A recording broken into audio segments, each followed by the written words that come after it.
Thought we played an excellent game. Obviously, to come out with that start that we had, I thought like getting out to a hot start was going to be a key for today's game. I don't really feel like Ashland's a team you can play from behind and have a whole lot of success against. So having that hot first quarter and not just knocking down shots, but be really keyed in defensively.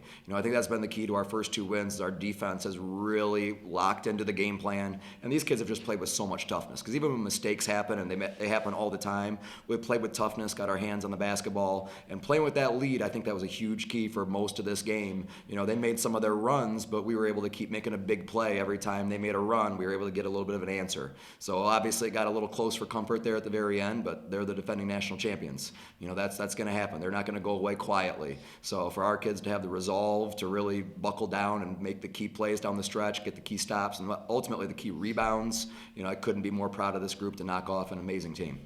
You mentioned the fast start. Your team shot over 57% in the first quarter. How were you able to get off that fast start? I think we really played with a lot of pace. Everything that we did kind of put them back on their heels just a step, and we were able to put them on their heels by just a step. When that ball moves, we're able to get that ball in a lot better rhythm. So when we can get those rhythm shots, we have excellent shooters out there. When we get a little bit of our rhythm off, or the pass isn't quite right, or it's a little bit not quite what we were looking for, like shooting percentages obviously go down. But we got a lot of high percentage shots with the ball inside. I'm not sure how many threes we hit in that first quarter. We hit 4 of them. All right, I dare bet a whole bunch of those were when the ball was getting attacked and then swung and hitting people on the hands in rhythm. We feel like we're a better shooting team than we've shown over the last couple weeks. I feel like we had a spurt yesterday that we shot the ball well, a spurt today we shot the ball well. We're going to need to keep working on that, improving, and have a whole 40 minutes of it. But just a great job of getting them on their heels in that first quarter. Chloe, for you and for Mallory, what does it mean to you to still be playing basketball right now? Yeah, it's special. Obviously, this time of year, it's win or go home, and this team is really special to me. The girls were super close, and to be able to have such a good chemistry on and off the court, and to keep fighting for our basketball season is really special with these girls. So, we're just going to fight until the very end and never give up. So. Yeah, I feel so lucky every single day, whether it's practice or a game. Being able to play the game for one, I'm very grateful for, but being able to play with your best friends, there's no feeling like it. And I'm so grateful for it, and I'm excited for what's yet to come still.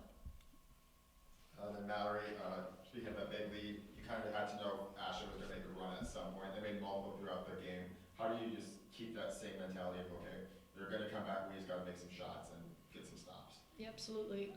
Ashland is a great team. I want to credit them first. Their defense, their offense is so powerful that we knew they were going to make a run at some point, but we knew we had a great game plan. Credit to our coaches and our girls for buying into it.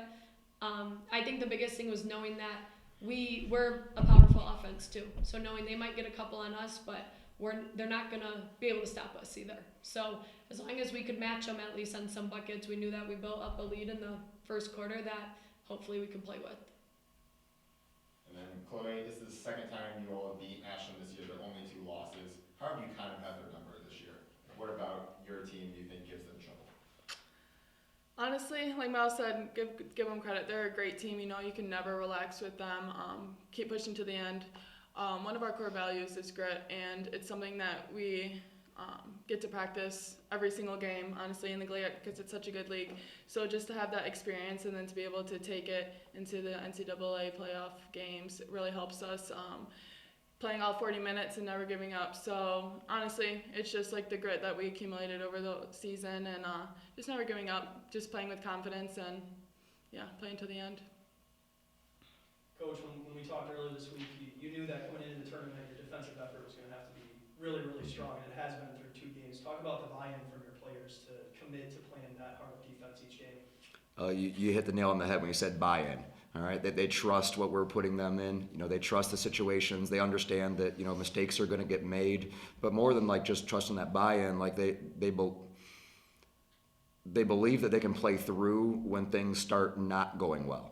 There's a lot of teams that can kind of buy in and they go great when things go right. But I think this group, what kind of separates them from the other groups that I might have coached in the past, is that when things don't go right, they're like, how do I fix it? They don't look to, oh, where am I going to place the blame, or, oh, this isn't working anymore, coach. It's like, no, how can we fix it? How can we make it a little bit better, throughout the game, possession by possession. They hold each other accountable. I try to hold them accountable for their actions, making sure, hey, if it wasn't good enough on one play, it's got to be better the next. We keep improving throughout the game and understanding that there'll be some mini adjustments as we go. We didn't have to make a lot of major adjustments today, but we made a lot of mini ones kind of within the game, and they all bought in, and they just, like Chloe said, they play with that grit.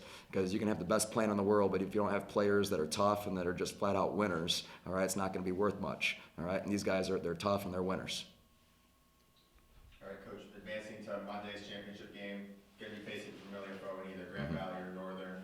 You've beaten both of them as well as lost to both of them. How do you think that affects your game plan going into the game? Well, there's not a lot of secrets. So like these first two games, you can maybe get away with a couple set plays that maybe a team hasn't seen before. You can probably throw a couple of wrinkles up your sleeve. That's not really going to be the case on Monday night. They know us inside and out. We know them inside and out. It's really going to be a great game for the GLIAC. It's awesome that there's only 3 teams still standing, and all 3 are GLIAC teams. It goes to the strength of our league. And we know it's going to be a team that is obviously very high-powered, whether it's Grand Valley or Northern.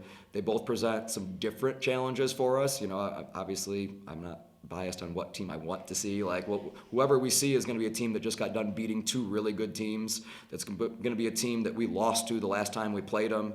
So these guys don't like losing. That kind of fuels them. All right, you can see that by the looks on their faces. They really do not like to lose, and they have that taste in their mouth, and it's going to help. I think that having lost the last time we played each of the opponents just adds an extra layer of motivation on. Not that they need a whole lot more motivation at this point, but there's going to be that extra little edge as we go into it, and it's just going to be another great competition. It's great that they're all Michigan teams that are left. I'm looking forward to hopefully having a huge crowd here on Monday night, no matter who we're playing, and it's just great for the game of basketball, and it's great for our conference, and most importantly, it's great for these Bulldogs. Thank you all. Good.